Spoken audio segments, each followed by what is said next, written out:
지역 맞춤 부동산 세미나 우리 동네 맛동산 자세한 내용은 영상 하단의 링크 혹은 3프로 앱을 통해서 확인하세요.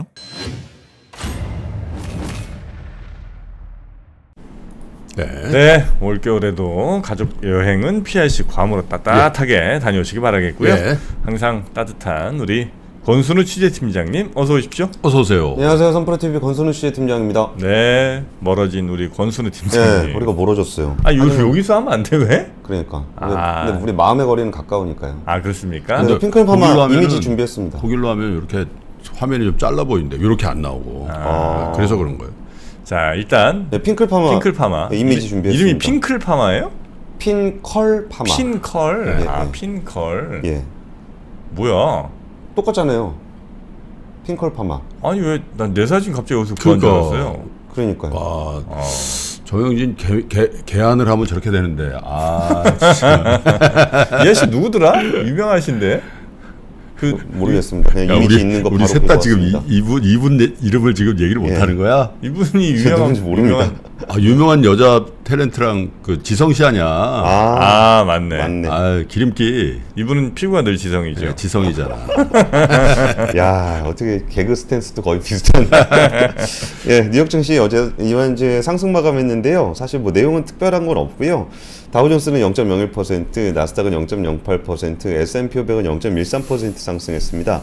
근데 그거보다 중요한 거는 뉴욕 증시가 3주 연속으로 상승을 했다는 것 같아요. 한 주 동안 S&P 500과 나스닥은 2% 올랐고 다우존스는 1.9% 올랐습니다. 아무래도 그 CPI 물가 상승률 좀 둔화돼서 나왔던 부분이 이제 좀 그 금리를 덜 올려도 되지 않겠느냐라는 얘기들을 하고 있는데, 그 주말 사이에 나왔던 얘기 중에 그 레이 달리오가 CNBC 출연해서 했던 얘기가 그동안 김프로님 하셨던 얘기랑 좀 비슷해요. 뭐라 그랬어요? 미국의 부채가 더 큰 문제를 촉발할 수 있는 변곡점에 근접하고 있다. 그러니까 지금 이게 뭐 물가가 올라가냐, 뭐 이렇게 금리를 낮추냐 이런 문제가 아니라 부채의 절대치가 굉장히 높다. 그래서 굉장히 큰 문제를 촉발할 수 있는 변곡점이 있다라는 거 보면은 네. 주말에 사이에 그 누구죠? 하워드 막스 네. 인터뷰 나갔었잖아요.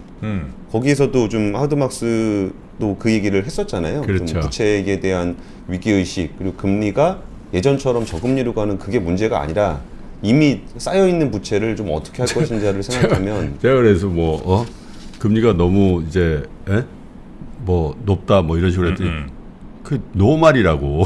예. 고개 노말이다 이제. 네. 네. 근데 모르겠어요. 제가 이 3프로 TV를 5년째 진행을 하고 경제 신과 함께를까지 하면 6년째 하는데 6년 다 돼 가는데 정말 제가 한 인터뷰 중에 가장 울림이 있는 인터뷰였거든요. 레이 달리오요? 네, 아니 하워드 막스. 하워드 막스. 토요일 날 올린 거. 그래서 그 댓글들도 보면 너무 감사하다는 댓글이 있는데 외국분 저걸 하면 이렇게 이게 알고리즘 안 되나 봐. 맞아요. 3만 분 좀 더 보셨는데 뭐 많이 보신 게 중요한 건 아니지만 꼭 한번 보시기를 권해드립니다. 정말 여러분 도움이 되실 겁니다. 네. 그리고 아무래도 자막으로 봐야 되다 보니까 조회수가 상대적으로 좀 덜 나오는 것 같긴 합니다.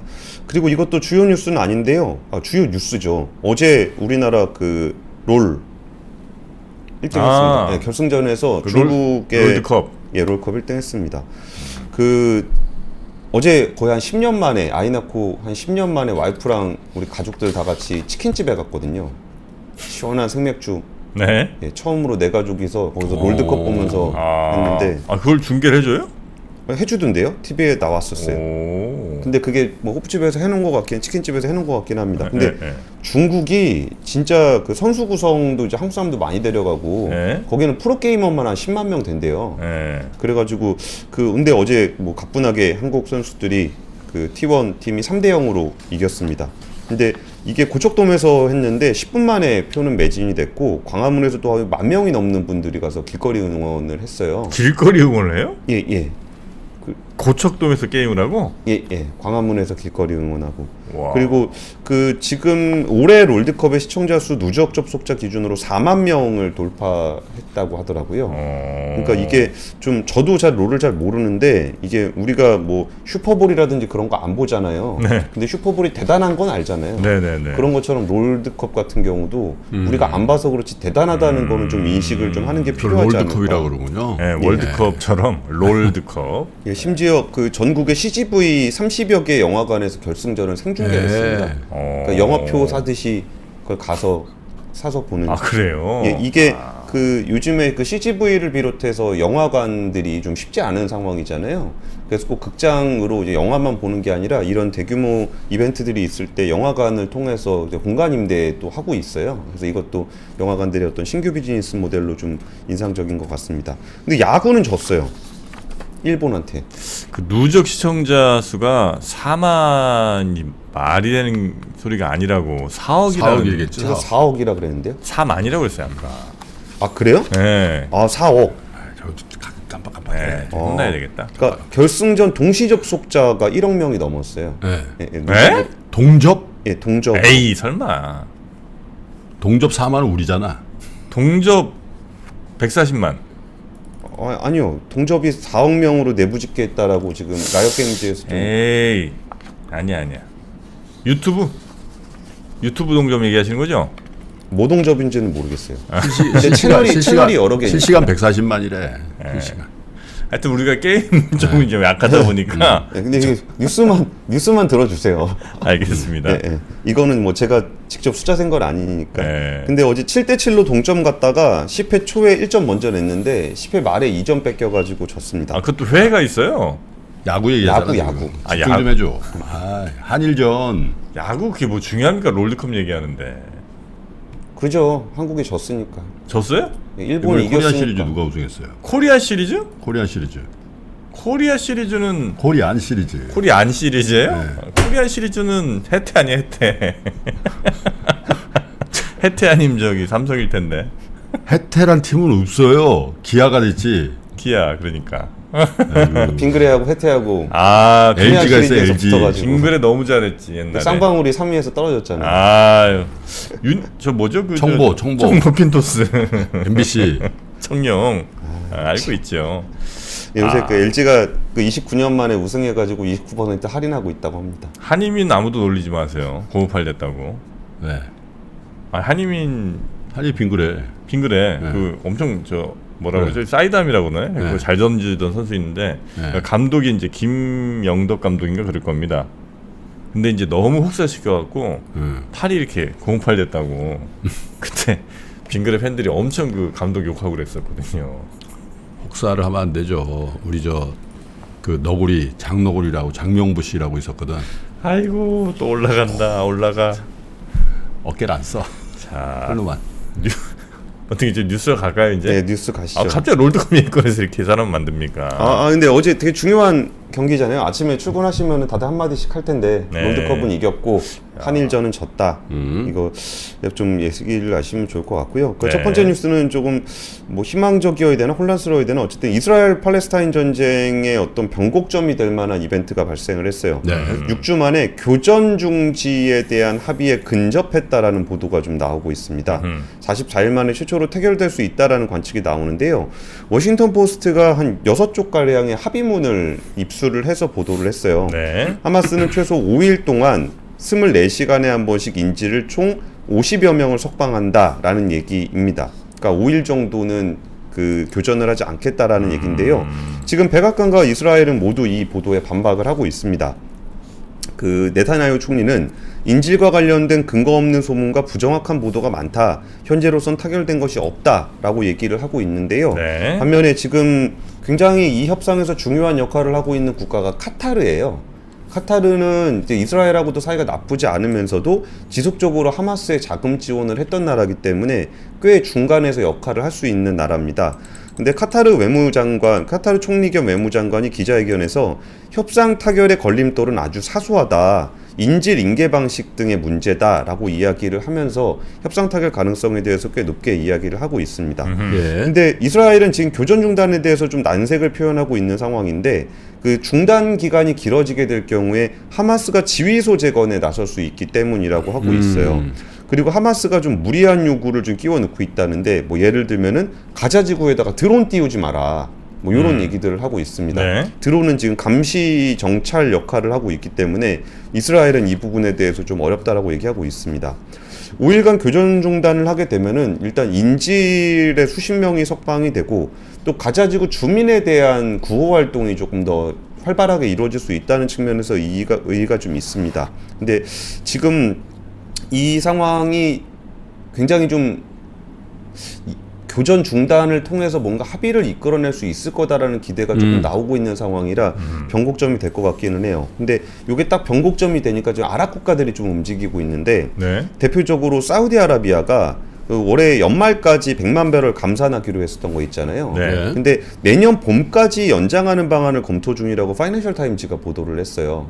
그러니까 이제 아랍 국가들도 슬슬 이제 유가를 가지고 좀 압박을 하고 있는 그런 상황이 되고 있는데요. 오펙 국가들도 추가 감산에 대한 논의를 진행하고 있는 것으로 알려져 있습니다. 그러면서 그 가자지구 주민들의 희생이 커지면서 중동 산유국들의 리더십이 여론의 압박을 좀 받고 있어요. 뭐라도 좀 해야 되는 거 아니냐라는 압박을 좀 받다 보니까 유가에 대한 그 감산 압박을 좀 하고 있는 상황입니다. 근데 사실 요즘에 국제 유가가 거의 한 70달러 초반까지 내려와 있잖아요. 그러니까 아랍 국가들은 사실 그 여론적인 측면도 있고 유가를 조금 건드리고 싶은 생각도 있고 해서 감산 논의가 이루어지고 있다. 그러면서도 이 감산이 이루어질 경우에 그 오펙은 뭐 예전에 1970년대 같은 오일 쇼크가 반복되진 않을 거라고 얘기를 하고 있는데 혹시라도 유가가 이제 오르게 되면은 지금 내년에 대통령 선거 준비하고 있는 바이든 대통령 입장에서 굉장히 부담스러운 상황이 그렇죠. 될 겁니다. 안 그래도 물가 때문에 지지율도 엄청 안 좋은데 여기에 유가까지 오르는 상황은 미국에도 압박이 될 수 있어서 지금 상황의 교전 중단 협의가 꽤 변곡점이 될 수 있다라는 분석들이 나오고 있습니다. 네. 그 인질이 한 200명 정도가 된다는 거죠? 지금도 그 정도 숫자가 되나 그죠? 예, 그 정도 네. 된다고 합니다. 근데 이제 그 중에 50명을 먼저 한다 이거죠? 예. 인질은 현재 접수돼 있는 거는 집계돼 있는 건 약 239명으로 나오고 있습니다. 240명쯤. 알겠습니다. 자, 두 번째 뉴스요. 두 번째 뉴스는 그 주말에 저한테 제일 시끄러웠던 뉴스인데 네. 그 오픈 AI의 샘 올트먼이 어떻게 된 거예요? 해고하고 또 다시 모셔오고 뭐 난리던데. 모셔온다고 했다가 부인됐습니다. 그래요? 예, 그렇게 된 상황인데 해임의 이유에 대해서는 뭐 회사 내의 갈등, 뭐 가족사가 있다, 뭐 비유가 있다, 뭐 이런 얘기들이 좀 나오고 있는데 가장 공식적인 입장은 인공지능의 방향성에 대한 부분이었어요. 오픈 AI가 성명을 통해서 그 샘 올트만이 지속적으로 소통에 솔직하지 않아서 이사회가 책임을 다하는데 방해가 된다라고 결론을 내렸다라고 전했고요. 후임은 미라 무라티라는 CTO 최소 기술 책임자입니다. 35세입니다. 그리고 샘 올트먼이 그 해임이 된 직후에 그렉 블러먼 이사회 의장도 물러날 것이라고 발표를 했어요.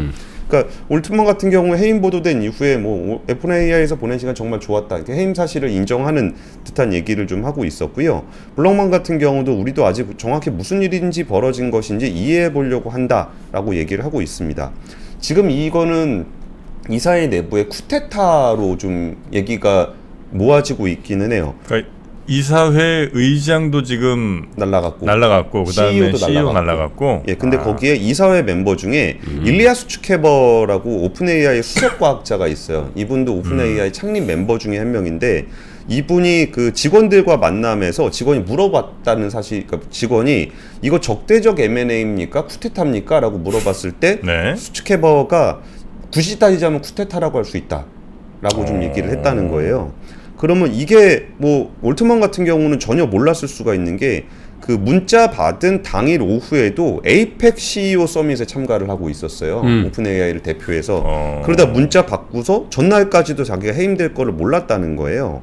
근데 올트먼 같은 경우는 다들 아시다시피 오픈 AI의 기업 가치가 111조 5천억이거든요. 네. 이거 만든 제일 중요한 공헌을 한 사람이에요. 근데 샘 올트먼에 대해서 좀 그 불만이 좀 나왔던 거는 그 AI의 안전성 관련한 문제에서 이사회하고 의견이 있었다는 거예요. 그러니까 샘 올트먼은 굉장히 공격적으로 AI 서비스를 만들어내는 사람이에요. 그러니까 구글 같은 경우에는 예전에 그 뭐 버트 시스템이라든지 아니면 팜이라든지 이런 거 개발하고도 오픈을 안 했었거든요. 그러니까 이거를 인공지능을 제대로 통제할 수 있는 장치가 없는 상황에서 오픈하는 게 인류를 위해서 굉장히 안 좋다라는 생각을 가지고 있어요. 대부분의 인공지능 하는 사람들이. 근데 샘 올트먼은 뭐 이거에 대한 책임은 우리는 별 뭘 어떻게 쓰라고 얘기한 적 없다. 챗GPT가 뭐 정답을 얘기할 거라도 얘기한 적 없다라고 얘기하면서 굉장히 공격적으로 발표를 하고 GPT-4 그다음에 이번에는 다 오픈해가지고 서비스 만들 수 있게 해준다 그랬잖아요. 그러니까 말만 얘기하면 AI 뭐 당신만의 GPT를 만들 수 있습니다. 이런 식으로 굉장히 공격적으로 나왔어요. 근데 수츠케버가 어떤 사람이냐면은 예전에 제프리 힌튼 교수라고 인공지능계 대부가 있어요. 근데 그 사람이 원래 구글에 있었거든요.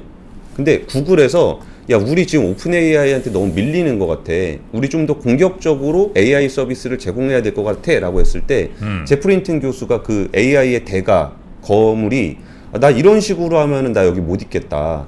내가 인공지능의 문제점에 대해서 지적을 해야 되는데 내가 구글 안에 있으면 이걸 지적할 수 없다라고 얘기하면서 구글을 나오신 분이에요. 제프리 힌튼 교수가.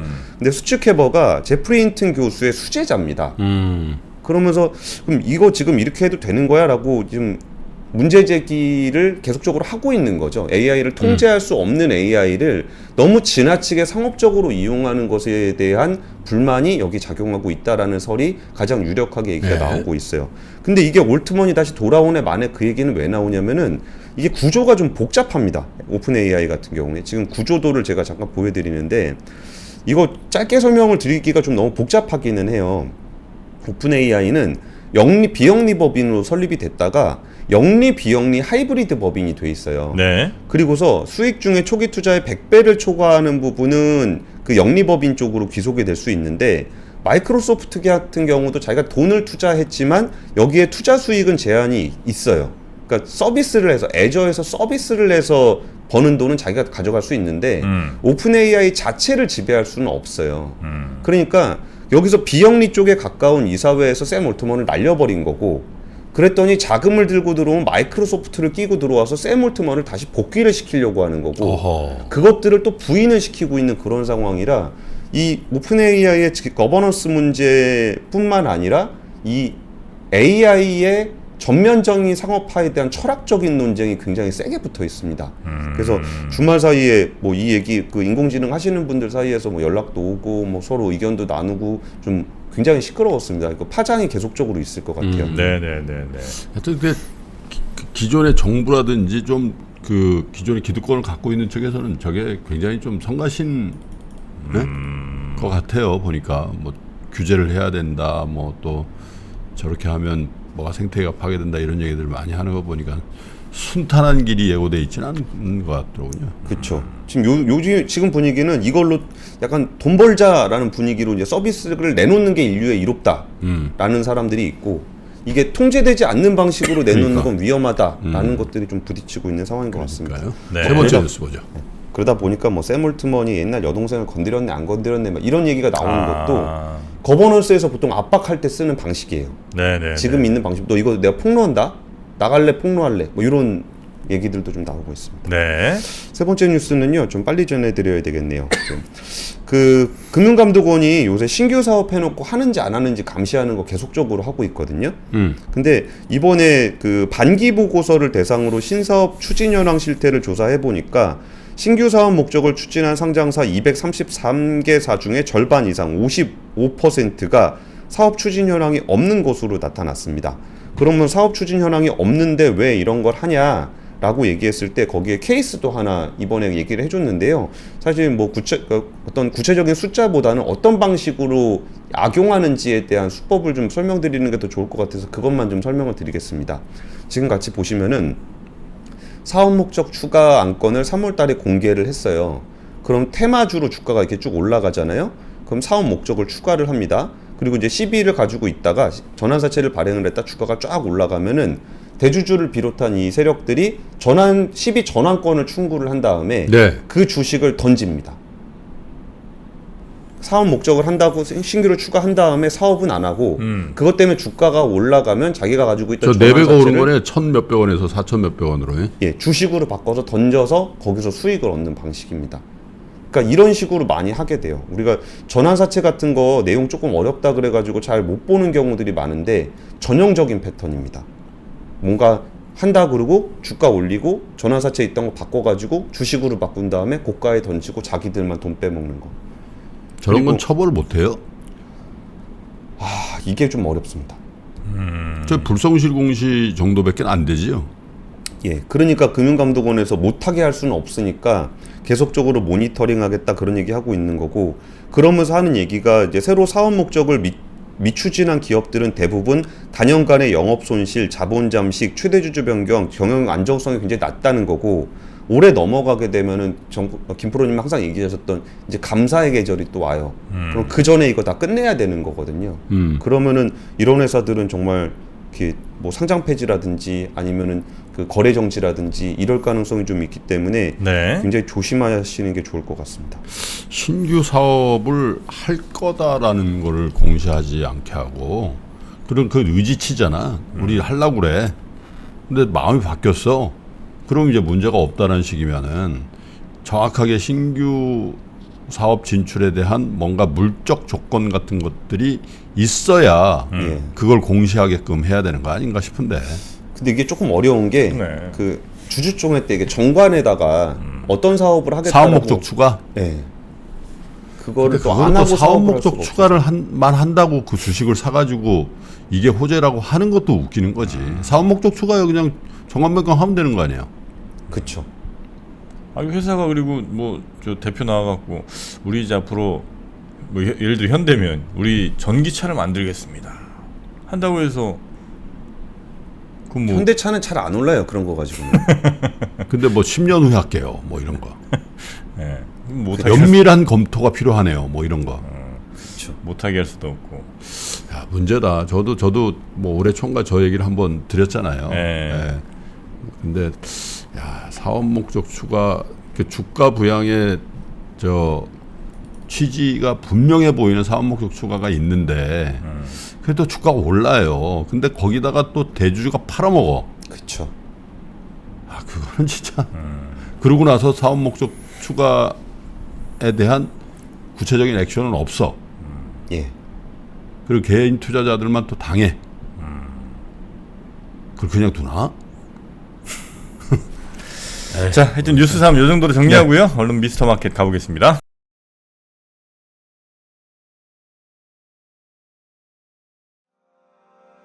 장 시작 전부터 종료까지 쏟아지는 수많은 뉴스와 정보들.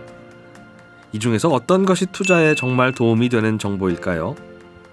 3프로의 증시 셔터맨 박근영 마스터가 직접 정보를 선별하고 투자의 힌트를 드립니다. 시간도 아끼고 투자 아이디어도 얻는 시간, 박근영 부장의 마켓 힌트와 함께 하세요. 자세한 사항은 3프로 TV 앱과 홈페이지를 확인하세요.